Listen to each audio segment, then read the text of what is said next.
Hi යාළුවනේ මම අද ඔයාලව එක්කගෙන යන්න හදන්නේ ගාල්ලේ ටිකක් ඇතුළට වෙන්න තියෙන හරිම කාම් වයිබ් එකක් තියෙන තැනකට.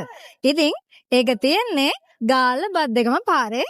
චුට ඇතුළට වෙන්න කිලෝමීටර් 15ක් විතර ගාල්ලේ ටවුන් එකේ ඉඳලා ඇතුළට යන්න ඕන. ඉතින් මේකට යන්න මම බද්දේගම බස් එකකට නගින්න ඕන. ස්ටෑන්ඩ් එකේ හා කොනට වෙන්න තමයි බද්දේගම බස් නතර කරන්නේ. මම ඉතින් දැන් යනවා බද්දේගම බස් එකක් ගන්න. කිව් එකට. ඉතින් අපි යන් ඒ තැන බලන්න.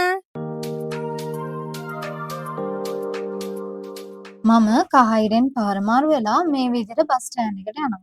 මම අද මේ යන්නේ ගාල්ල හෝලෝගොඩ රිවර් පාක් එකට. මම දැන් බද්දේගම් බස් එකට නැග්ගා. මේ ගමන බස් එකෙන් යන නිසා කාලය විනාඩි 20ක් විතර ගත වෙන ගමනක්. මම මෙහිම පාර දිහා බලාගෙන පොඩි කල්පනාවක් දාගෙන ගියා. දැන් තමයි මම Google Map එකෙන් බැලුවේ මෙතනට කොච්චර දුරක් තියෙනවද කියලා. ඉස්සෙල්ලා මම කිලෝමීටර් 15යි කියලා කිව්වට ඇත්තටම තියෙන්නේ කිලෝමීටර් 8මාරක් වගේ දුරක්. ඉතින් අන්න මම බස් එකෙන් බැස්සා. දැන් මම ඇවිල්ලා තියෙන්නේ හෝලෝගොඩ රිවර් පාක් එකට. දැන් ටිකක් හවස් වෙලා හවස 5මාර විතර ඇති දැන් වෙලාව. අද ඉතින් නිවාඩු දවස නිසා සෙනග ගොඩක් ඇවිල්ලා ඉන්නවා පාක් එකේ ඇවිදින්න, ජොකින් කරන්න. ඉතින් මේ කාම් වයිබ් එක විඳින්න. ඔයාලත් ඉතින් එන්න මාත් එක්ක අපි යමු හෝලෝගොඩ පාක් එක වටේ රවුමක්. මම දැන් ඉන්නේ පාක් එකේ එන්ට්‍රන්ස් එක ළඟ. ඉතින් මම හිතුවා අපේ ගමන එන්ට්‍රන්ස් එකෙන්ම පටන් ගන්න ඕනේ කියලා. මේ තියෙන්නේ පාක් එකේ බෝඩ් එක. ඉතින් මෙතන ඉස්සරහට ආවහම වාහන නතර කරන්න හොඳ ඒරියා එකක් තියෙනවා. දැන් ඔයාලට පේනවා ඇති වාහන ගොඩක් නතර කරලා තියෙනවා. සෙනග ගොඩක් ඉන්නවා. ඉතින් ඒ වගේම එන්ට්‍රන්ස් එක ඉස්සරහම තියෙනවා shops කිහිපයක්. ඉතින් ගාල්ලෙන් ගොඩක් ඇතුළට වෙන්න තියෙන තැනක් වුණත් ඔයාලට බය නැතුව එන්න පුළුවන් ATM එකක් පවා මෙතන තියෙනවා. ඉතින් අපි යමු ඇතුළට.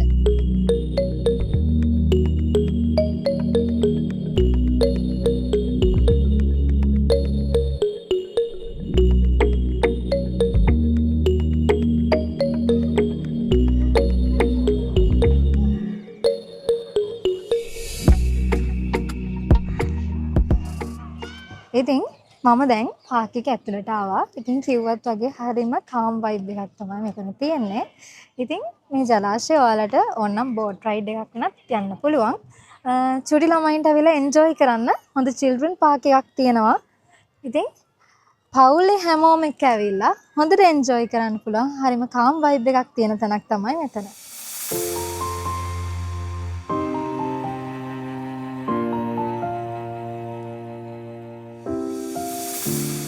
Come so far away from home. There's no way I'm turning back now.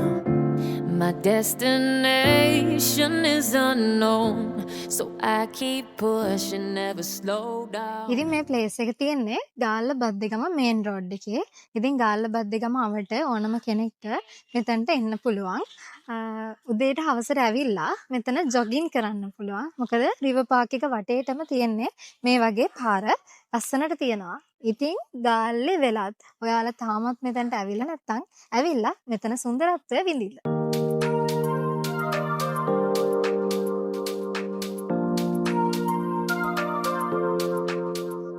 ඉතින් එන්ට්‍රන්ස් එකේ තිබ්බට අමතරව මෙතන පොඩි කඩ ටිකක් තියෙනවා. ඔයාලට ඉතින් පාක් එක වටේ ඇවිදින ගමන් එහෙම නැත්නම් බෙන්ච් එකක වාඩිලා ඉන්න ගමන් අන්න පොඩි ස්නැක්ස් එකක් එහෙමත් නැත්නම් ඩ්‍රින්ක් එකක් වගේ දෙයක් මෙතනින් ගන්න පුළුවන්.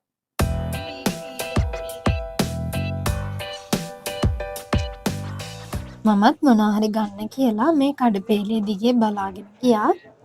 බාබකියු චිකන්, අයිස්ක්‍රීම්, ජූස් වර්ග, චිප්ස් වර්ග මෙතන තිබුණා. මම දැක්කා මෙතන පුච්චන බඩ ඉරිඟු තියෙන තැනක්. මම කලින් කාලා නැති නිසා මම හිතුවා ඒක try කරන්න. මේ බඩ ඉරිඟු කරල පිටින් අරගෙන පුච්චනවා. ඊට පස්සේ දෙහි, මිරිස්, මයොනීස් වගේ දේවල් දාලා තමයි මේ බඩ ඉරිඟු හදන්නේ. පුංචි ළමෙක්ට වගේ නම් මෙතන මිරිස් දාන්නේ නැතුව අපිට ඕන දේවල් විතරක් දාලා මේක හදාගන්න පුළුවන්.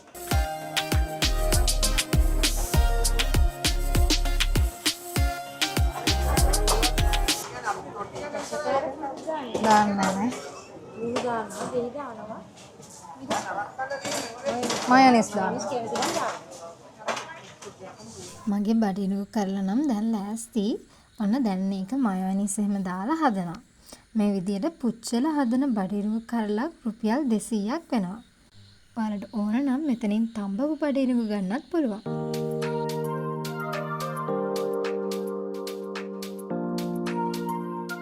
ඉතින් මම බඩිරුව කරලක් ගත්තා. ටිකක් වෙලා ගියා මේක හදන්න. ඒත් එක්කම දැන් හොඳටම රෑ වෙලා තියෙන්නේ.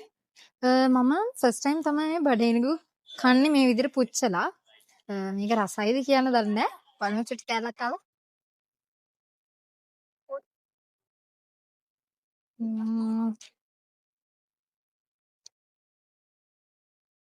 නවලක් නෑ හොඳයි. ඉතින් අද වාඩි වෙන්න සනකුත් නෑ. ගොඩක් සෙනග ඉන්නවා මෙතන. ඉතින් මම හිතුවා මේක කකා පොඩ්ඩක් රිවර් පාක් එක වටේ රවුමක් යන්න.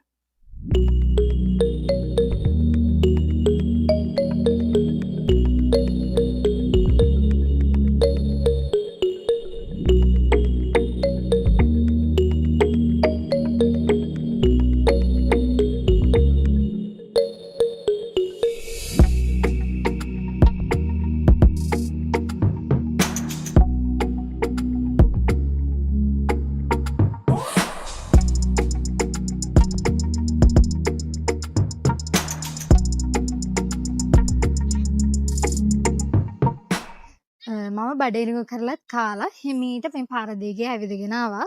ඉතින් මම මෙතනට ආවේ හවස 5:00 විතර වගේ. මේ වෙද්දි පැය 7 විතර වගේ වෙලා තියෙනවා. හැබැයි මෙතන සෙනග නම් තවමත් අඩුවක් නැහැ. පිටිපස්සෙන් තියෙනවා පොඩි ළමයිට සෙල්ලම් කරන්න තියෙන ප්ලේ ඒරියා එක. ළමයි එතන සෙල්ලම් කරනවා තාමත්. ඉතින් දැන් පාක් එකේ ගොඩක් දුරට මං ඇවිදලා තියෙන්නේ. තව තියෙන්නේ පොඩි දුරයි. පියමු.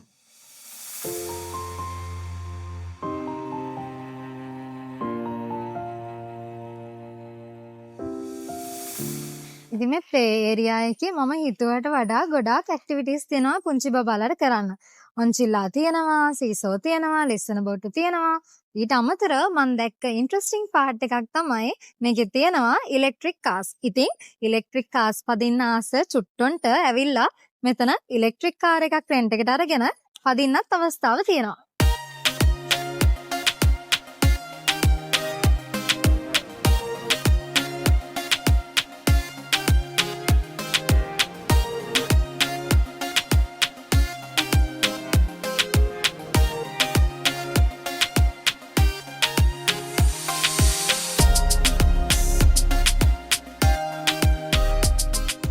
ඉතින් ප්ලේ ඒරියා එකේ ඉඳලා දිගටම තියෙන්නේ මේ වගේ ජොගින් පාත් එක ඉස්සරහට යන්න.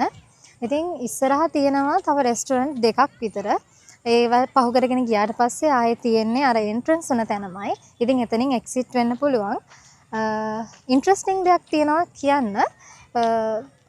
පාවෙන රෙස්ටොරන්ට් එකක් තියෙනවා මෙතන. දැන් ඒක තිබ්බොත් මේ වෙලාවේ මට ඔයාලට පෙන්වන්න පුළුවන්. අපි ඉස්සරහට ගිහින් බලමු ඒක තියෙනවද කියලා. මේ පාක් එක ගොඩක්ම ලස්සන හවසට. ඉතින් හවස් වරුවේ ඇවිල්ලා ඔයාලා සුන්දරත්වය විඳින වගේම මතක තියාගන්න කුණු ගේන ඒවා නැත්නම් පොලිතින් කවර ඔයාලගේ ප්ලාස්ටික් බෝතල් වගේ දේවල් මේ පරිසරයේ දාලා මේ පරිසරය කැත කරන්න නම් එපා. ප්ලාස්ටික් බෝතල් එහෙම දාන්න වෙනමම ඒරියා එකක් හදලා තියෙනවා. එතකොට කුණු එහෙම දාන්න පුළුවන්. අර මම කලින් බඩිරිඟු ගත්ත ෂොප් තියෙන හරිය වගේ ඩස්බින් තියලා තියෙනවා. ඒවට දාන්න. ඉතින් මේ සුන්දර පරිසරය අපි ආරක්ෂා කරගන්නත් ඕන. මේ මගේ ඉස්සරහින් පේන තියෙන ෆ්ලෝරින් රෙස්ටොරන්ට් එක මේ වෙද්දී රයිඩ් එකක් ඉවර කරලා ලොකු සෙනගක් බෝට් එකෙන් බහලා එනවා පේනවා. අපි යමු මේ පැත්තට.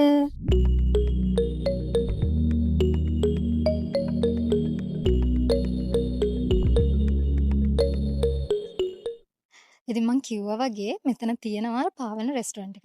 ඉතින් මෙතන ඒක කරන අය ඉන්නවා. අපි එයාලගෙන් වැඩි විස්තර දැනගමු. ඔව් මෙතන මේක තියෙන්නේ ෆ්ලෝටින් රෙස්ටොරන්ට් එකක්. ඒ කියන්නේ මේ සාමාන්‍ය මේක වෙනම අත්දැකීමක් තියෙන මේක ඇතුලේ සාමාන්‍ය පාටිස් දාන්න මේ කෑම ගන්න ගමන් බෝට් එක යනවා. මේක අපිට සාමාන්‍ය 35කට වගේ එකපාරකට යන්න පුළුවන්. ඒ ඔයගොල්ලෝගේ බර්ත්ඩේ පාටි මොනවා හරි ඒ වගේ මොනවා හරි පාටි වලට රිසීව් කරගන්න පුළුවන් මේක. ඒක තමයි විශේෂත්වය. මේක විශේෂත්වය තියෙන්නේ මේක යන ගමන් කෑම කරගන්න ඔක්කොම පුළුවන්. මේක ඇතුලේ ඔක්කොම කිචන් එක ඔක්කොම සීල් දේ මේක ඇතුලේ තියෙනවා.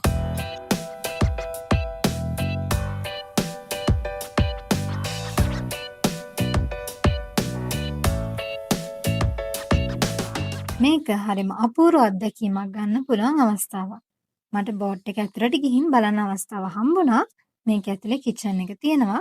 බෝට් රයිඩ් එක යන අතර ඕඩර් කරන කෑම උණු උණුවේම හදලා දෙන්නේ මේ කිචන් එකේ තමයි.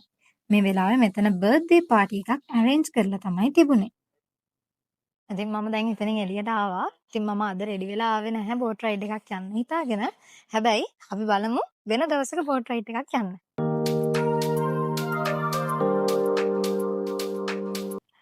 මේ මගේ පිටිපස්සෙන් තියෙන්නේ මම අර කලින් කියපු අනිත් රෙස්ටුරන්ට් එක. ඉතින් මේකේ අපර් ෆ්ලෝ එකකුත් තියෙනවා. ඒකට ගිහිල්ලා ඔයාලට මුළු පාක් එකම බලාගෙන කෑම එක රස විඳින්න පුළුවන්. මෙතන ඉඳලා තව යන්න තියෙන චුට්ට දුරයි. මේ ආවා වගේම ජොගින් පාත් එක තියෙනවා. මම වීඩියෝ එක පටන් ගන්නකොට තිබුණා වගේම එතනට තමයි ආයෙත් වැඩෙන්නේ. ඉතින් මගේ හවස් වරුව ගත වුණේ මේ විදියට. හෝලුවගොඩ රිවර් පාක් එකේ. මාව සබ්ස්ක්‍රයිබ් කරලා තියාගන්න. මේ වගේම තවත් ලස්සන වීඩියෝ එකකින් ආයෙත් හමු වෙමු. බයි.